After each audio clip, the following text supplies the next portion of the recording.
विष्णु के अवतार हैं जो माया के रूप में आए हैं और वह संकेत करते हैं कि इन्हें दान मत दो। लेकिन वह जो दान धर्म का पुरोधा है वो कहता नहीं, मैंने कहा है तो दान दूंगा। और यदि आप बता रहे हैं कि यह साक्षात विष्णु के अवतार हैं, तो हमारे यज्ञ में अगर भगवान विष्णु आ गए हैं तो अब मुझे क्या चाहिए? अब मुझे कुछ नहीं चाहिए। उनकी कृपा, उनका सानिध्य मिल गया तो अब मुझे कुछ नहीं चाहिए। ये जो कह रहे हैं यह मैं उन्हें दूंगा। तो वह देने को तैयार होता है। भगवान कहते हैं ऐसे नहीं, हम संकल्प युक्त दान दें। तो वह संकल्प करने के लिए अपने कमंडल से जल निकालता है। तब तक उनके गुरु शुक्राचार्य उसमें उस छिद्र में प्रवेश कर जाते हैं। भगवान ने देखा कि इसमें से जल नहीं गिर रहा है, अपने उस कुशासनी से एक कुश निकाला और उस छिद्र में डालकर उसे साफ कर दिया। और उसमें जो प्रविष्ट गुरु हैं उनकी एक आंख फूट जाती है। भगवान उन्हें यह शिक्षा देते हैं कि समदर्शी बनो, सबको एक आंख से देखो, दो आंख से मत देखो, भेद बुद्धि मत करो। ऐसा संकेत किया और उनकी आंख फूट गई, एकाक्ष हो गई और वह दान देता है। संकल्प पढ़ा। भगवान संकल्प लेने के बाद अपने विराट रूप को धारण करते हैं और एक ही पग में वह तीनों लोक तक पहुंच जाते हैं। पद पाताल शीश अज धामा, इस तरह भगवान का रूप होता है। और वहां ब्रह्मलोक में जब भगवान का चरण पहुंचा तो ब्रह्मा ने देखा कि यह ऐसा सुअवसर मिला है, तो वहीं चरण का प्रक्षालन करते हैं और अपने कमंडल में उसको धारण कर लेते हैं। वही गंगा के रूप में आज प्रभावित है। तो वह गंगा है जो भगवान के नखों से निकली है। और फिर भगवान कहते हैं कि अब बताओ हम अपना तीसरा कदम कहाँ रखें? अब तुम्हारा तो सब हमने ले लिया। तो कहता है महाराज, आप इस संपत्ति के मालिक तो हम हैं, अभी हम सुरक्षित हैं। आप अपना तीसरा कदम हमारे सर पे रखें। इस तरह आत्मनिवेदन, आत्मनिवेदन की जो भक्ति है, अपने को स्वयं निवेदित कर देना, यह बहुत बड़ी भक्ति है। तो वह आज स्वयं अपने को निवेदित कर दिया कि मैं ही अब आपका हो गया, आप मेरे सर पे पैर रखें। और इस तरह भगवान उसे बंधन में बना लेते, क्योंकि मारना नहीं था। तो इस तरह अपने उन देवताओं के लिए, उनके कल्याण के लिए भगवान भिखारी बन गए और भिखारी बन के भीख मांगे। ये भगवान की सरलता है कि भगवान जो है अपने भक्त के लिए भिखारी बन जाते हैं और उसके बाद कहते हैं कि तुम अपनी अंतिम इच्छा व्यक्त करो, हम तुम्हें कुछ देना चाहते हैं। क्योंकि लेने वाला देने वाले से छोटा होता है, देने वाले का हाथ ऊपर होता है और लेने वाले का हाथ नीचे होता है। तो वह कहता है कि आप मुझे पाताल लोक का राज्य दे रहे हैं, तो मैं ये चाहता हूं कि आप जब मैं अपने महल से निकलूं तो आपका दर्शन करूं। तो इस तरह भगवान उसे वह उसकी इच्छा पूरी करते हैं और उसके द्वारपाल बन। इधर भिखारी बन के आए, भिक्षा लिए और उसके बाद उसके बंधन में बंध गए और उसके द्वारपाल हो जाते। तो ये भगवान की भगवत्ता है। सब कुछ शक्ति होते हुए भी वह बंधने को तैयार है और बंध जाते हैं। यही उनकी भगवत्ता। अपने उस ऐश्वर्य का प्रयोग नहीं करते, जैसा भक्त चाहता है उस तरह बनकर उसे संतुष्ट करते।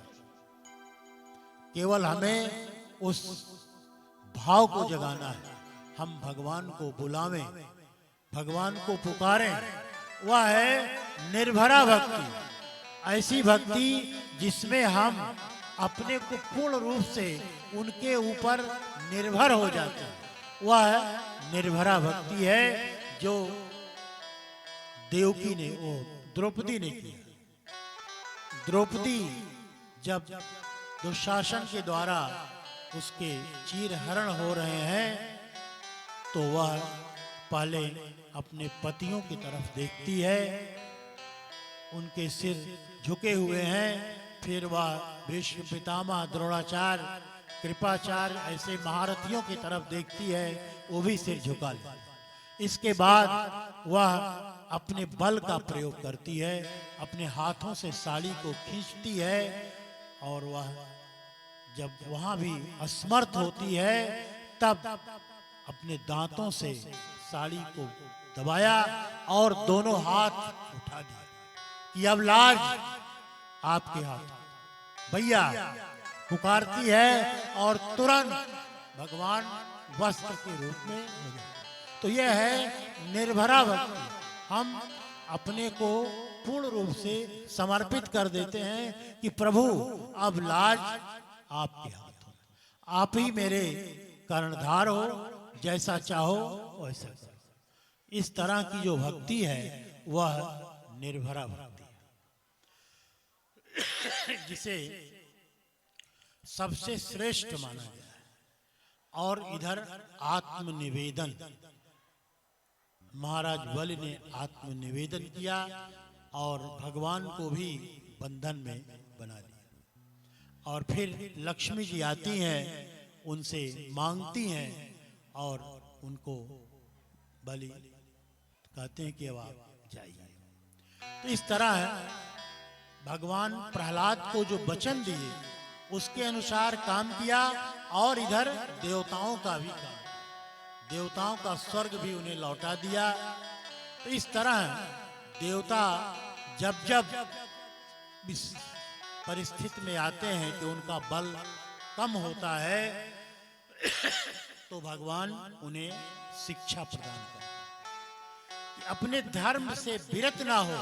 जब जब तुम धर्म से विरत हुए हो तब तब तुम्हारे ऊपर आपत्ति हुई। इसी तरह समुद्र मंथन की बात आती है और उसमें भगवान कहते हैं कि जब हमारा शत्रु मजबूत हो और हम कमजोर हैं, उस समय हमें संधि कर लेनी चाहिए। ऐसा सीख देवताओं को दे रहे हैं कि आज तुम लोगों की स्थिति प्रतिकूल है और राक्षस अनुकूल उनकी स्थिति है। इसलिए अगर उनसे कुछ प्राप्त करना है तो उनसे संधि करो। और संधि करने का एक उदाहरण दिया कि चूहा और सांप के बीच संधि। एक सर्प जो है पोटली में बंद है और बाहर चूहा घूम रहा है। उसने चूहे से कहा कि देखो, तुम अगर इस पोटली को काट दो तो हम निकल आएंगे और हम दोनों फिर आराम से रहेंगे। तो वह चूहा उसकी बात में आ गया और पोटली को काटा और जैसे ही अंदर घुसा, वह सर्प चूहे को पहले अपने अंदर करता है, उसके बाद बाहर निकल जाता। तो इस तरह का एक दृष्टांत भी दिया भगवान ने कि जैसे चूहा और सर्प के बीच मैत्री संधि हुई, उसी तरह से तुम लोग भी संधि करो और इसमें समुद्र का मंथन करो, हम सहयोग करेंगे। तो देवता लोग जाते हैं, महाराज बलि से यह संबंध हुआ और तैयारी हुई। नागवासुकी को बनाया गया रस्सी, मंदराचल पर्वत और सब लोग आए क्षीर सागर में। और वहाँ जब पर्वत पे रस्सी लपेटी गई तो वह पर्वत धंसने लगे, तो भगवान कच्छप अवतार में वहाँ उपस्थित हो जाते हैं और अपने पीठ पर उसे धारण करते हैं और समुद्र का मंथन होता है। उसमें से तमाम रत्न निकलते हैं। पहला हलाल विष निकला, फिर अंत में अमृत निकला और अमृत का वितरण, वहाँ झगड़ा शुरू हो जाता है तो वहाँ भगवान का एक और रूप आता है, मोहिनी रूप। उस रूप में आकर भगवान उन दैत्यों को आकर्षित कर लेते हैं और वह सब उनके इशारे पर चलते हैं। तो भगवान ने कहा कि सब लोग लाइन में बैठ जाओ, हम वितरण करेंगे। पहले देवताओं को बांटना शुरू किया और फिर दैत्यों को। इस तरह वह अमृत का वितरण भगवान करते हैं। तो यह जो समुद्र मंथन की बात आई, तो यहाँ भगवान उन देवताओं को यह शिक्षा दिया और यह आज भी है, कोई भी व्यक्ति इसे प्रयोग कर सकता है। अगर हमके शत्रु मजबूत है, उस समय हम लड़ करके उससे विजय नहीं प्राप्त कर सकते हैं। बुद्धि का प्रयोग संधि के माध्यम से हम अपना काम निकाल सकते हैं। काम निकलने के बाद फिर हम उससे शत्रुता का भाव व्यक्त कर सकते हैं। ऐसा भगवान ने एक सिद्धांत दिया। इस सिद्धांत का पालन हमें अवसर मिलने पर कर सकते हैं, करना चाहिए। लेकिन जो बात हम संधि में रखें उसका पालन करें। ये नहीं कि संधि में भी हम उसके साथ धोखा करें, ये नहीं होना चाहिए। तो इस तरह भगवान देवताओं के साथ उनका समय समय पर कल्याण करते हैं और यह परिस्थितियां आती रहती हैं। कभी राक्षस मजबूत होते हैं, कभी देवता। और भगवान का जो अवतार है वह धर्म की स्थापना, अधर्म का जो अधर्मी है उनका विनाश, सज्जनों का संरक्षण। जब ऐसी परिस्थिति आती है तब भगवान अवतार लाते हैं। तो परीक्षित को इन सब अवतारों का वर्णन कर रहे हैं। इसके बाद इक्ष्वाकु वंश का वर्णन आता है। इक्ष्वाकु वंश में एक से एक राजा हुए जो अपने धर्म पर चलते हुए अनेक कष्टों को भोगा और धर्मात्मा भी है, चक्रवर्ती सम्राट है। इन्हीं के द्वारा गंगा इस पृथ्वी पर लाई गई, भगीरथ, जिससे आज ये भागीरथी कहलाती है। अम्बरीश, ऐसे ऐसे इक्ष्वाकु वंशीय राजा हुए जिनका चरित्र भागवत में कहा गया। इसमें महाराज अम्बरीश हैं जो केवल अपने मंदिर में बैठकर भगवान की पूजा करते और कुछ नहीं करते। उनके राज्य की रक्षा चक्र सुदर्शन करता है। वो केवल अपने हाथों को भगवान की सेवा में, अपने मस्तक को भगवान के चरणों में और अपने चरण भगवान के लिए फूल इत्यादि चुनने में लगाते हैं। इस तरह अम्बरीश का जीवन है। लेकिन किसी दुश्मन की यह हिम्मत नहीं है जो उनके राज्य की तरफ कुदृष्टि से देखे, क्योंकि उन्हें विश्वास है उस परम प्रभु पर, तो चक्र सुदर्शन उनके राज्य की रखवाली करता। वह महाराज अम्बरीश एकादशी व्रत का अनुष्ठान किया 1 वर्ष का, और समय बीतता गया, अंतिम समय आता है और एकादशी व्रत के बाद पारण द्वादशी में होता है। तो वह व्रत के बाद दूसरे दिन पारण के लिए बैठे हैं, और उसी समय दुर्वासा ऋषि अपने हजारों शिष्यों के साथ वहां पहुंच जाते हैं। तो उन्होंने सोचा कि आज मेरा कितना बड़ा सौभाग्य है कि मेरे इस अनुष्ठान में आज इतने ऋषियों का आगमन हुआ, इन्हें हम भोजन करा के तब भोजन करें। और वह आमंत्रण देते हैं। दुर्वासा आमंत्रण स्वीकार करते हैं, लेकिन कहते हैं कि अभी हम गंगा स्नान के लिए जाएंगे और लौट के तब आपका आतिथ्य लेंगे। तो वो तो परीक्षा लेने आए थे, अब वो चले गए और इधर द्वादशी व्यतीत होने की स्थिति में है। द्वादशी में ही पारण होता है। अब अम्बरीश अपने गुरुजनों के बीच कहते हैं कि अब बताइए हम क्या करें। उनका आमंत्रण है, बिना उनको खिलाए हम खा नहीं सकते हैं, और 1 साल का मेरा व्रत का अनुष्ठान अगर हम इसे छोड़ देंगे तो हमारा पूरा व्रत भंग हो जाएगा।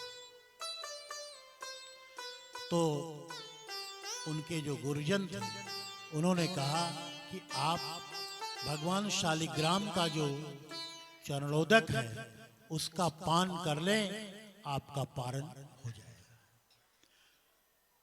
इसे मानकर वह चरणोदक पान कर लेते हैं और उनकी प्रतीक्षा करते हैं। अब वह समय जानकर आए, जब द्वादशी बीत जाए तब हम चलें।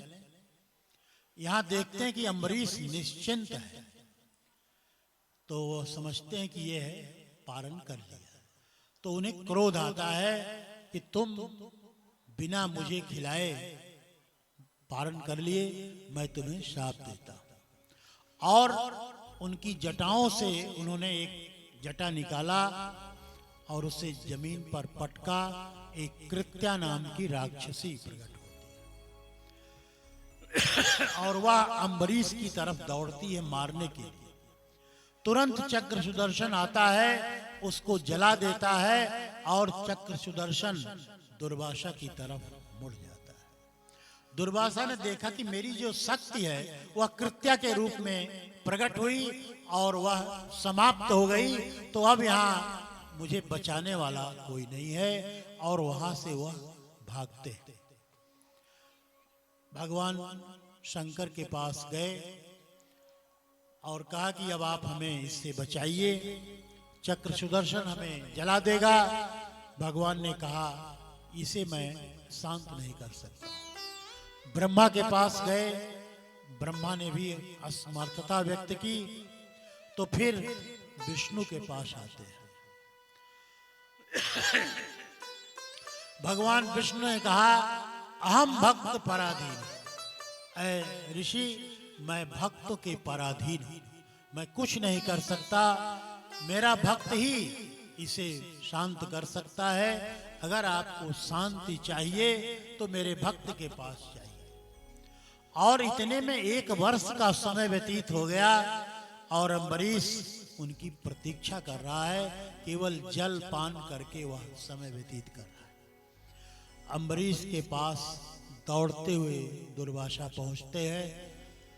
पीछे से चक्र सुदर्शन आ रहा है और अम्बरीश के चरणों पर गिरना चाहते हैं। अम्बरीश कहता है क्या महाराज आप ये क्या कर रहे हैं?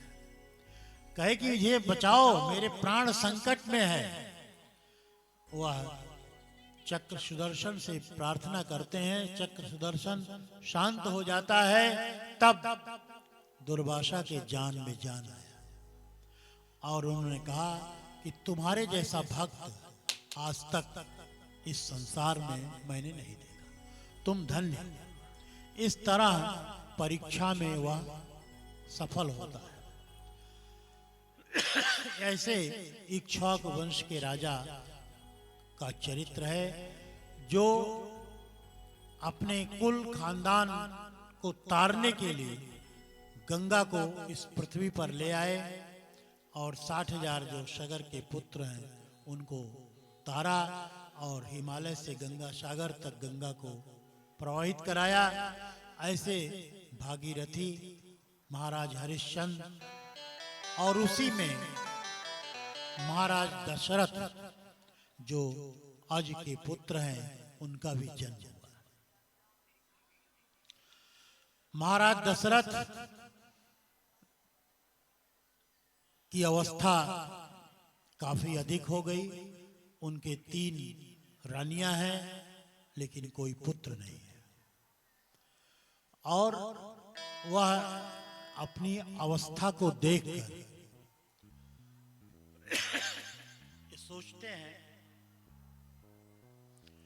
कि हमें पुत्र नहीं हुआ है और हमें पुत्र चाहिए। यह सोचकर उनके अंदर ग्लानि होती है और वह अपने गुरु वशिष्ठ के पास जाते हैं और वहां इसकी कामना करते हैं कि हमें आप पुत्र का आशीर्वाद दें और उसका उपाय बताएं। तो गुरु वशिष्ठ ने कहा कि आपके पुत्र होंगे, आप पुत्रेष्ट यज्ञ करें और उसके लिए श्रृंगी ऋषि को आप आमंत्रित करें। उनके द्वारा जब यज्ञ संपन्न होगा तो उस यज्ञ के फल से आपके यहाँ पुत्र पैदा होगा। महाराज दशरथ अपने गुरु के वचन को पालन करते हुए यज्ञ का आयोजन करते हैं और उस यज्ञ में साक्षात अग्निदेव खीर लेकर के प्रकट होते हैं और उसे देते हैं कि आप अपने रानियों में इसका वितरण करें। वितरण होता है, सभी रानियां गर्भवती होती हैं और समय आता है क्योंकि भगवान का जो प्राकट्य है वह सारे चर अचर में एक अनुकूल परिस्थिति ला देता है। प्रकृति जो है अनुकूल हो जाती है।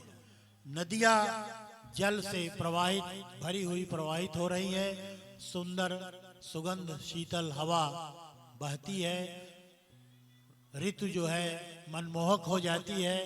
ऐसा भगवान के प्राकट्य का समय होता है कि सब अपनी तरफ से संतुष्ट हो जाते हैं, कोई किसी प्रकार की किसी को कमी नहीं अनुभव होती है। तो वह समय आता है चैत्र मास शुक्ल पक्ष नवमी की तिथि मध्य दिवस भगवान का प्राकट्य कौशल्या के कक्ष में होता है। यहां भगवान चतुर्भुज रूप में है और कौशल्या से वार्ता कर रहे हैं कि आपको हमने पूर्व जन्म में यह वर दिया था कि हम पुत्र के रूप में आएंगे, वह मैं आया हूं। कौशल्या ने कहा कि मुझे यह चतुर्भुज रूप नहीं चाहिए, आप द्विभुज रूप में मानव शिशु के रूप में आप हमें। तो वहां भगवान उस रूप में प्रकट होते हैं। भय प्रगट कृपाला दीन दयाला कौशल्या हितकारी हर्षित महतारी मुनि मन हारी अद्भुत रूप विचारी लोचन अभिरामा तनु घन श्यामा विजयायुध भुज चारी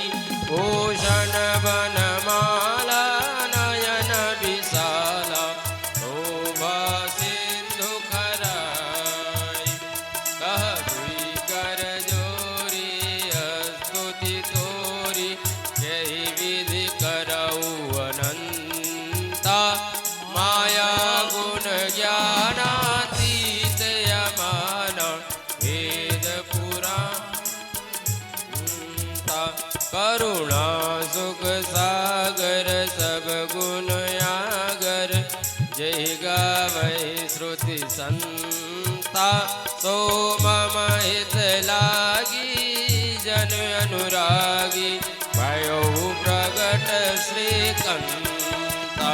ब्रह्मांड निकाय निर्मित माया, रोम रोम प्रतिवेद कहे, मम उर सोबासी उपहासी, सुनत धीर मति थिर न रहे, उपजा जब ज्ञाना प्रभु मुस्काना, चरित बहुत विध कीन चहे, कही कथा सुहाई मात बुझाई, यही प्रकार सुत प्रेम लय, माता पुनि बोली सोमति डोली, तजहु तात रूपा, की जैसे सुलीला यति प्रिय शीला, यह सुख परम अनूपा, सुनी वचन सुजाना रोदन ठाना, वही बालक सुरभूपा, यह चरित जगावई हरिपद पावई, तेन बरई भवभूपा, चरित जगावई हरिपद पावई, तेन परई भवभूपा। इस तरह भगवान का प्राकट्य हुआ और वह आनंद कौशल्या, सुमित्रा, कैकेयी और महाराज दशरथ चार चार पुत्र हुए और वह आनंद, उस आनंद की बधाइयां अवध में प्रारंभ होती हैं और भगवान धीरे धीरे उनकी अवस्था बड़ी होती है। भगवान का अपने भाइयों के साथ प्रेम वह अनुकरणीय है। ऐसा प्रेम किसी भाई में नहीं है जैसा भगवान राम अपने भाइयों के साथ किया है। भगवान राम बड़े होते हैं, विश्वामित्र आते हैं और अपने यज्ञ की रक्षा के लिए महाराज दशरथ से मांगते हैं कि हमें राम और लक्ष्मण को आप दे दें। महाराज दशरथ कहते हैं कि राम मेरे प्राण हैं, मैं राम को दे नहीं सकता। राम देत नहीं बनत गोसाई, ऐ गोसाई मुझे राम देते नहीं बनता। और कुछ मांग लो, हम पूरी सेना के साथ उन राक्षसों का वध कर सकते हैं, लेकिन मैं राम को नहीं दे पाऊंगा। उस समय गुरु वशिष्ठ जी आते हैं। उन्होंने कहा, महाराज इस वर्ष इनकी कुंडली में ऐसा है कि विवाह का संयोग है। तो जब महाराज दशरथ ने सुना कि विवाह का संयोग है तो दान दे देते। कहा कि आप ले जाइए। और विश्वामित्र राम और लक्ष्मण को लेकर चलते हैं। रास्ते में अहिल्या का उद्धार कराया। भगवान से कहते हैं कि आप इसके ऊपर चरण रज रख दें, लेकिन भगवान कहते हैं कि यह ब्राह्मण स्त्री है, मैं इसके ऊपर चरण कैसे रखूं। लेकिन गुरु का आदेश पालन करते हैं और वह प्रकट होती है, उसका उद्धार होता है। इस तरह भगवान उनके द्वारा एक से एक विद्याओं को सीखते हैं और उन राक्षसों का संहार करते हैं। पुनः जनकपुर में जाते हैं और वहां धनुष यज्ञ हो रहा है। यहां राम सब कुछ समर्थ होते हुए भी उस धनुष यज्ञ के पास बैठे हुए हैं अपने गुरु के साथ। उनके अंदर वह शक्ति है कि मैं धनुष को तोड़ सकता हूं, लेकिन शांत विनम्र बैठे हुए। जब विश्वामित्र कहते हैं उठो राम भंजों सियो चापा, जब आदेश मिलता है तब भगवान उठते हैं और वहां जाकर के उस धनुष को स्पर्श किया, उठाया कि वह टूट गया। सीता का विवाह होता है। इसके साथ उनके चारों भाइयों का विवाह वहीं जनकपुर में संपन्न हुआ। विवाह के बाद भगवान अयोध्या आते हैं और यहाँ कुछ समय व्यतीत होता है कि राजा उन्हें युवराज के पद पर स्थापित करना चाहते हैं।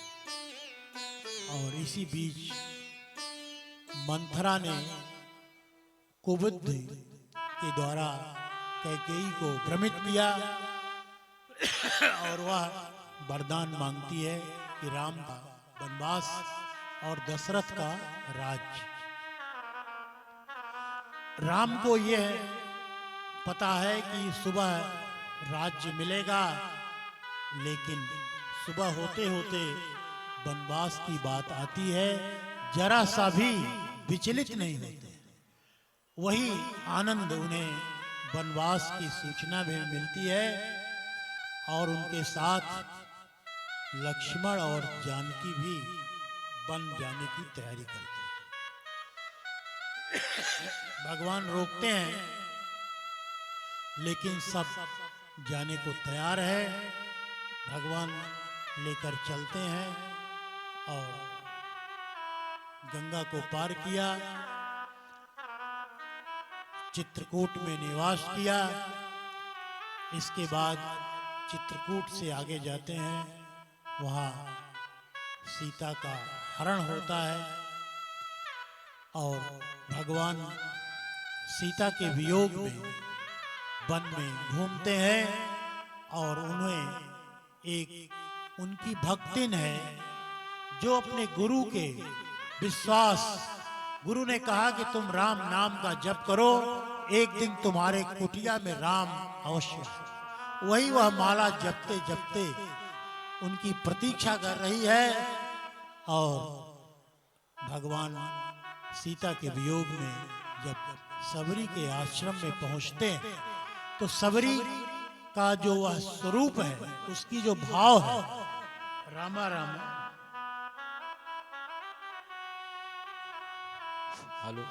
रामा रामा रटते रटते बीती रे उमरिया, रामा रामा रटते रटते बीती रे उमरिया, रामा रामा रटते रटते बीती रे उमरिया, रामा रामा रटते रटते बीती रे उमरिया। रघुकुल नंदन कब आओगे, रघुकुल नंदन कब आओगे, रघुकुल नंदन कब आओगे, रघुकुल नंदन कब आओगे, मिलने की डगरिया, रामा रामा रटते रटते बीती रे उमरिया, रामा रामा रटते रटते बीती रे उमरिया, रघुकुल नंदन कब आओगे, रघुकुल नंदन कब आओगे, सबरी की दुमरिया, रामा रामा रटते दोनों हाथों से रटते तालियों की सेवा करते हुए उमरिया, श्री राम लला सरकार की। रामा रामा रटते रटते।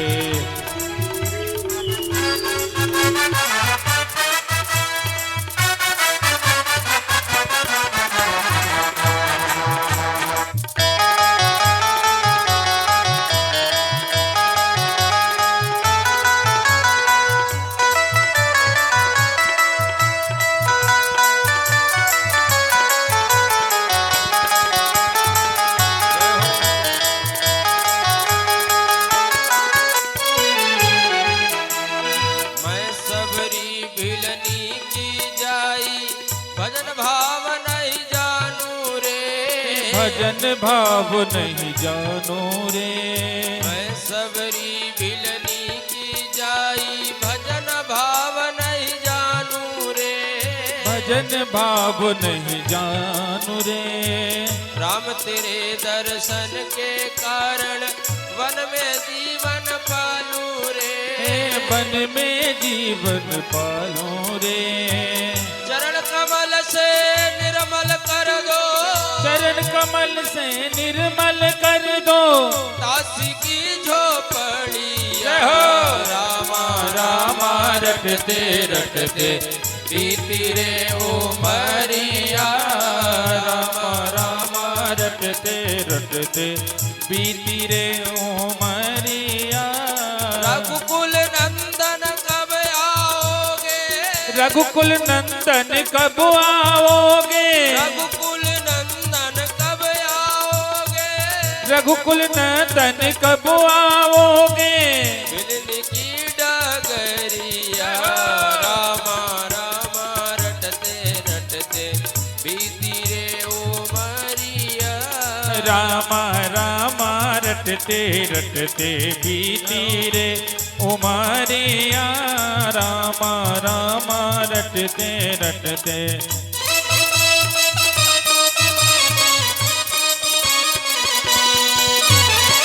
रामा रामा रटते रटते बीती रे उमरिया। रामा रामा रटते रटते बीती रे उमरिया। रघुकुल नंदन कब आओगे। रघुकुल नंदन कब आओगे। रघुकुल नंदन कब आओगे। रघुकुल नंदन कब आओगे। बिलनी की डगरिया। रामा रामा रटते रटते बीती बीती रे उमरिया। रामा रामा रटते रटते बीती रे उमरिया। रामा रामा रटते रटते बीती रे उमरिया। इस तरह भगवान उस सबरी के विश्वास को कायम करते हैं, जो उसका गुरु के प्रति विश्वास था कि भगवान आज उसके आश्रम में आते हैं। वह भगवान को इतने दिनों से जो कुछ सजा के रखी थी देती है, भोग लगाती है और भगवान से बात करती है और कहती कि आप ऋषिमुख पर्वत की तरफ जाइए और वहीं प्राण त्याग देती है। उसका उद्धार होता है। भगवान आगे बढ़ते हैं, जटायु से भेंट होती है।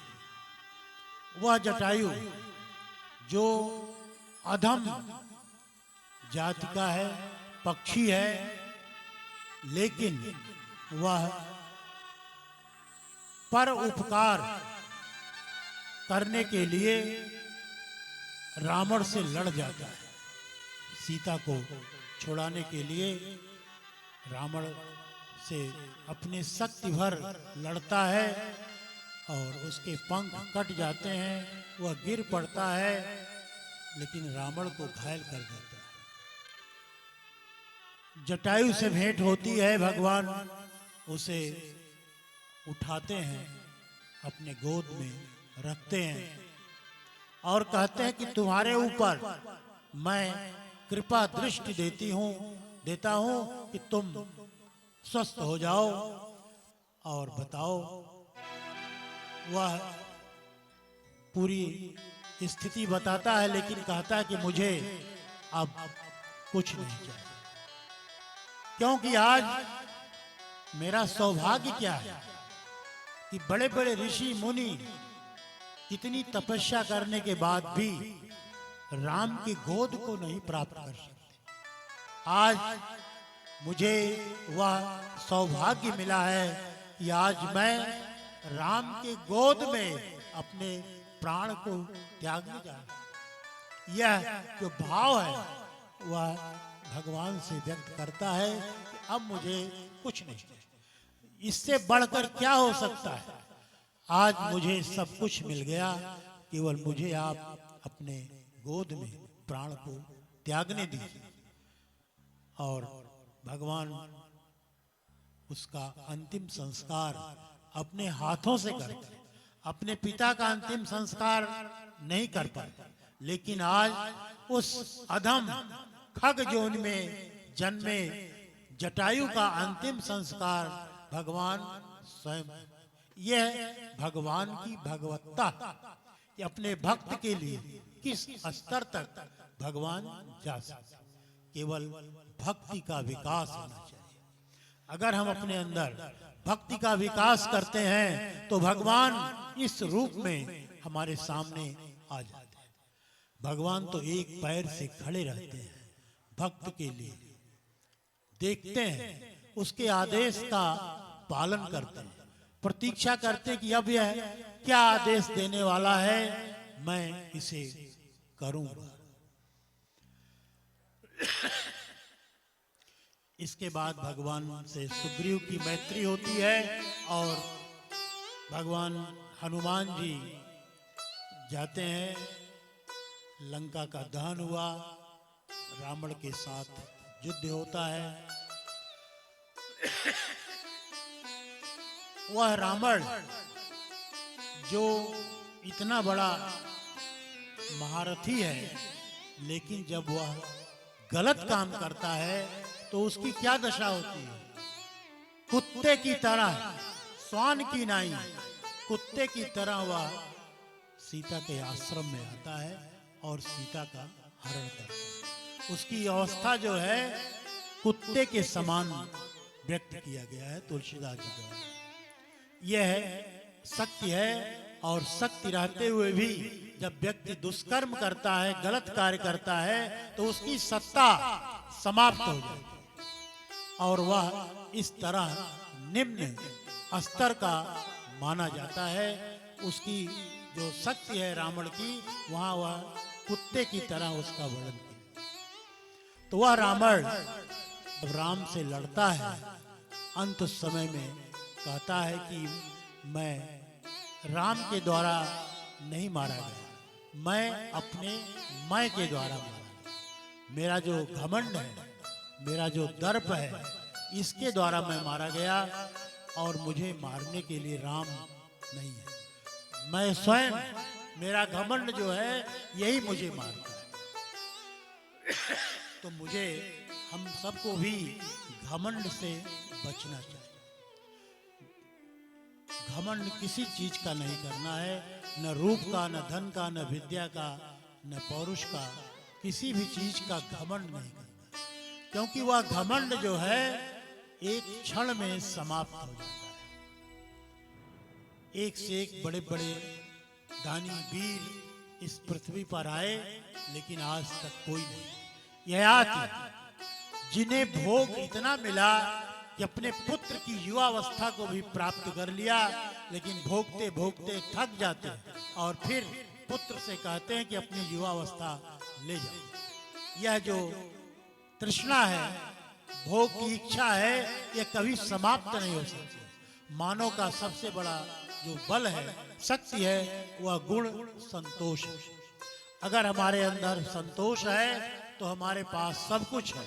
अगर संतोष नहीं है तो सारे संसार की संपत्ति अगर मिल जाए तब भी हम संतुष्ट नहीं हो सकते। तो संतुष्ट होने के लिए हमें अपने अंदर संतोष का गुण विकसित करना है। और जहां संतोष नहीं है, हमें है कि हमसे बढ़कर कोई नहीं है, जो भी है उसको मारो, पीटो, परास्त करो, अपनी सत्ता कायम करो। इस तरह हम केवल करते रह जाएंगे, कभी संतुष्टि को नहीं प्राप्त कर सकते। जब कुंभकर्ण को जगाया गया तो कुंभकर्ण पूछता है कि तुम क्यों हमें जगाया? तो उसने कहा कि मैं सीता का हरण किया। तो उसने कहा कि तुम सीता को वापस कर दो।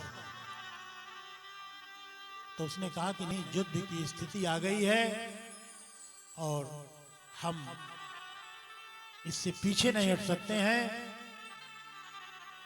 तो उसने कहा कि तुम मायावी रूप में क्यों नहीं राम बन जाते हो? तो रावण कहता कि जब मैं राम बनता हूं तो सारे संसार की स्त्रियां मुझे माता के समान दिखाई दे। तो कुंभकर्ण ने कहा कि जब मायावी रावण, जब तुम राम बनते हो तो यह स्थिति है, तो सही राम की क्या स्थिति है? इसलिए अब भी समय है, तुम जाकर के उनके चरणों में गिर जाओ। और वहीं उसकी जो पत्नी मंदोदरी है, वह रावण की पत्नी है, राक्षस कुल में है, लेकिन आज हम सनातन धर्म में पंच कन्याओं का जब गान करते हैं तो मंदोदरी का भी नाम दिया जाता है। क्यों? क्योंकि मंदोदरी हमेशा रावण को राम के प्रति समर्पित होने के लिए प्रेरित करती है कि हमारे पति का कल्याण हो, यह राम के प्रति नतमस्तक हो जाए। उसके पुत्रों की हत्या हो रही है, वो बार बार समझाती है कि अब भी समय है, आप राम के पास चले जाइए, राम आपको क्षमा कर देंगे, लेकिन वह नहीं मानता है। तो मंदोदरी का जो चरित्र है वह अनुकरणीय है। वह राक्षस कुल में रहते हुए भी आज वह आदर के साथ पंच कन्याओं में हम उसका स्मरण करते। तो कहीं कुल का, कहीं वंश का महत्व नहीं है। महत्व है कि उस वंश में जन्म लेने के बाद आपका आचरण कैसा। ये नहीं कि आप उच्च कुल में हैं और आपका आचरण अगर दुराचारी का है तो आप पूज्य नहीं, और निम्न कुल में है, आप अच्छे आचरण से युक्त हैं तो आप पूज्य। तो इस तरह राम का चरित्र का वर्णन किया गया है। अब परीक्षित आतुर हो जाते हैं, कहते हैं कि महाराज अब आप हमें उस परब्रह्म परमेश्वर का चरित्र विस्तार से सुनाइए। अब हम संक्षेप में नहीं सुनना चाहते। जिन्होंने गर्भकाल से ही मेरी रक्षा की है, मेरे कुल खानदान की रक्षा की है, तमाम विपत्तियां आई हैं उसमें उन्होंने हमारे कुल खानदान की रक्षा की। अब हम उनके उस चरित्र को सुनना चाहते हैं। सुखदेव जी ने कहा कि परीक्षित, कई दिन व्यतीत हो गया है, कुछ जलपान कर। परीक्षित ने कहा कि आपके जो वाणी से कथामृत मिल रहा है, इसे पान करके मैं संतुष्ट हो चुका। मुझे किसी प्रकार के भूख प्यास चिंता नहीं है। क्यों? क्योंकि मैं जानता हूं कि आज के 7वें दिन के पहले मेरा कुछ नहीं होगा। जो कुछ होगा वो 7वें दिन ही होगा, इसके बीच में कुछ भी नहीं हो सकता। इस तरह मैं निश्चिंत हूं, मेरा कोई कुछ नहीं कर सकता है। केवल आप इस कथामृत का वर्षा करें, मैं इसका पान करता रहूंगा और मेरी मुक्ति हो जाएगी। मैं उस समय की प्रतीक्षा कर रहा हूं। और इस तरह सुखदेव जी उन्हें यदुवंश का चरित्र सुनाते हैं। उस यदुवंश में भगवान का अवतार है। उस यदुवंश में कंस राजा है और वह दुराचारी है। वह अपने पिता को कारागार में बंद कर दिया है और राज्य सत्ता अपने हाथ में ले लिया है। द्वापर का युग है, उसकी ये परिस्थिति है। ऐसे तमाम दुराचारी हैं जिनसे पृथ्वी भयभीत है। और वह ब्रह्मा के पास जाती है। ब्रह्मा आश्वासन देते हैं कि भगवान का अवतार यदुकुल में होने वाला है, और देवताओं से कहते हैं कि आप सब यदुकुल में ग्वाल बाल के रूप में जन्म लें। तो इस तरह परिस्थिति बनती है। और कंस की एक चचेरी बहन है जिसका नाम देवकी है। कंस उसे बहुत प्यार करता है और उसके विवाह के लिए एक सुयोग्य वर की तलाश किया। वह है वसुदेव जी, जो सत्यवादी हैं, धर्मनिष्ठ हैं। ऐसे व्यक्ति को वह अपने बहनोई के रूप में चुना। बारात आती है, विवाह संपन्न हुआ और विवाह के दूसरे दिन विदाई का समय आया। कंस अपने बहन को विदा करने के लिए स्वयं रथ ले जाने के लिए तैयार है। रथ सजाया गया, रथ पर वसुदेव और देवकी बैठते हैं। कंस सारथी के रूप में बैठा और जैसे ही घोड़े की लगाम खींचना, तुरंत आकाशवाणी हुई कि ऐ कंस, जिस बहन को तुम इतने प्रेम से ले जाने के लिए तैयार हो, उसके 8वें गर्भ से तुम्हारा काल पैदा हुआ। वह भाई जो बड़े प्रेम से अपने बहन को विदा करने के लिए जा रहा है, तुरंत अपने बहन का काल बन जाता है और अपने म्यान से तलवार निकाला, उसके केस को पकड़ा और तलवार उसके गले पर लगाना चाहा। अब वसुदेव जी की क्या स्थिति है? अभी रात में विवाह के समय प्रतिज्ञा किया है कि हम तुम्हारे जीवन की रक्षा करें, और यहाँ भाई काल बनकर खड़ा है। अब क्या करें?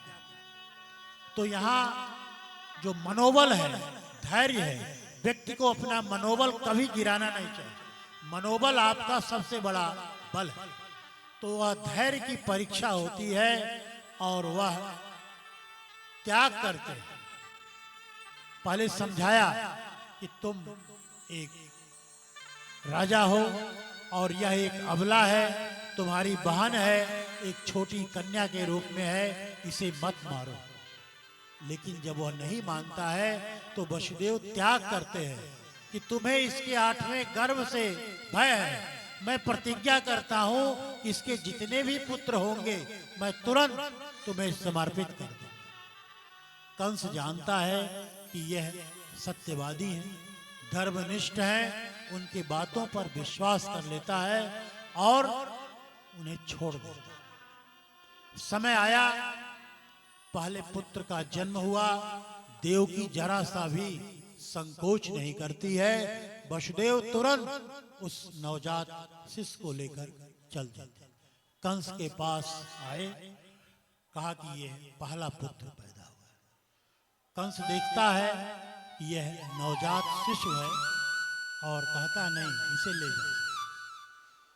तुरंत नारद जी पहुंच जाते हैं, कहते हैं कि तुम बड़े मूर्ख हो, और एक गोला बनाया, उसमें 8 निशान लगाया, कहा कि इसमें कौन पहला, कौन दूसरा, कौन तीसरा, कौन 8वां, कोई निश्चित नहीं। इसलिए सबको 8वां समझा। अब कंस वसुदेव को बुलाता है और उनके सामने ही उनके हाथों से उस बालक को छीन के पटक देता है पत्थर पे, और वह मृत्यु को प्राप्त होता है। इस तरह अपने पुत्र को अपने हाथों काल के गाल में देते हैं और अपने सामने देखते हैं। यह त्याग क्यों? क्योंकि इतना बड़ा त्याग करने के बाद भगवान को प्राप्त करना। तो इस तरह क्रमशः 6 पुत्र जन्म लिए। 6 को लाकर के अपने वचन के अनुसार दिया और वहीं कंस ने उन सब का वध कर दिया। अब 7वें गर्भ की बारी आती है। भगवान योग माया को निर्देशित करते हैं कि जाओ, देवकी के अंदर जो गर्भ है उसे खींचकर रोहिणी के गर्भ में स्थापित कर। योग माया उस गर्भ का संकर्षण करती हैं और रोहिणी के गर्भ में स्थापित करती हैं। कंस को यह पता चलता है कि 7वां गर्भ समाप्त, और पहले ही बच्चे के वध के बाद पहले तो वह छोड़ दिया था, उसके बाद सबको कारागार में बंद कर दिया। अब कारागार में है। अब कंस को चिंता बढ़ने लगती है, क्योंकि 7 खत्म हो गया। अब जो आएगा वह 8वां ही आएगा। अब वह रात दिन उसे नींद नहीं आती,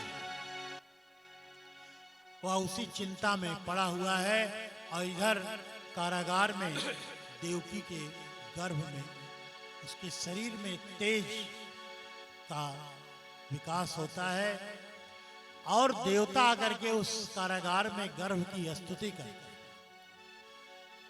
और उसके बाद समय आता है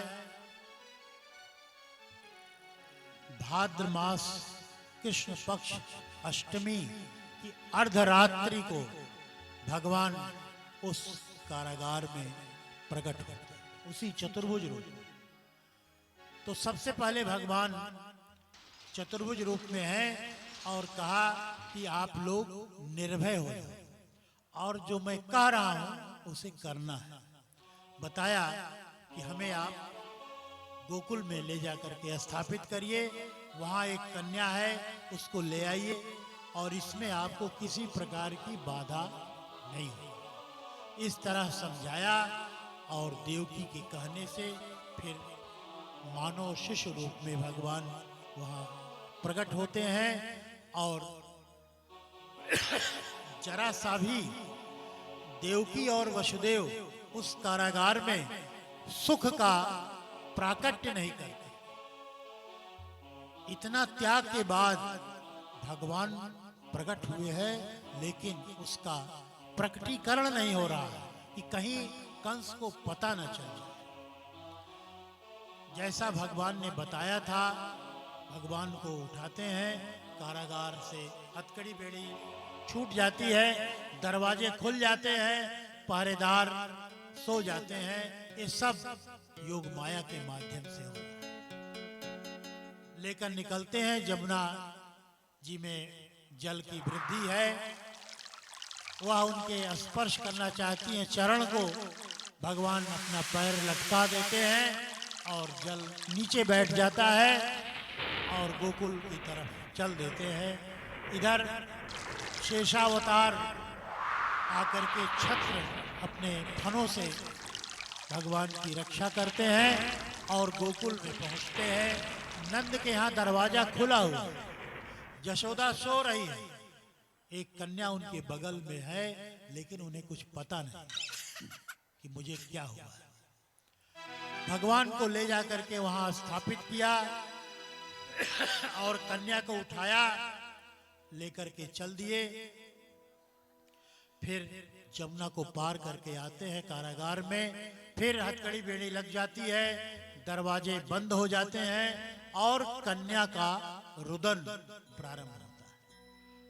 रोने की आवाज सुन करके वो जो सैनिक हैं, पहरेदार, वो जगते हैं और कंस को सूचना मिलती है कि 8वां गर्भ आ गया। वह प्रतीक्षा नहीं करता, अभी तक तो प्रतीक्षा करता था कि होगा, हमारे पास आएगा। वो आधी रात में ही दौड़ता हुआ पहुंचा और कारागार के अंदर जाता है, देवकी के हाथों से छीनता है। वह देवकी जो अपने पुत्रों को देने में जरा सा भी संकोच नहीं किया, आज वह छीनने में रोकती कि भैया इसे मत मारो, ये कन्या है। वह रोती है, अभी तक नहीं रोती, आज वह रो रही है और कंस छीन लेते और वहीं पटकना चाहता है, लेकिन वो हाथ से छूट जाती हैं और प्रकट होती हैं अष्टभुजा देवी के रूप में और कहती हैं कि तेरा काल अन्यत्र पैदा हो।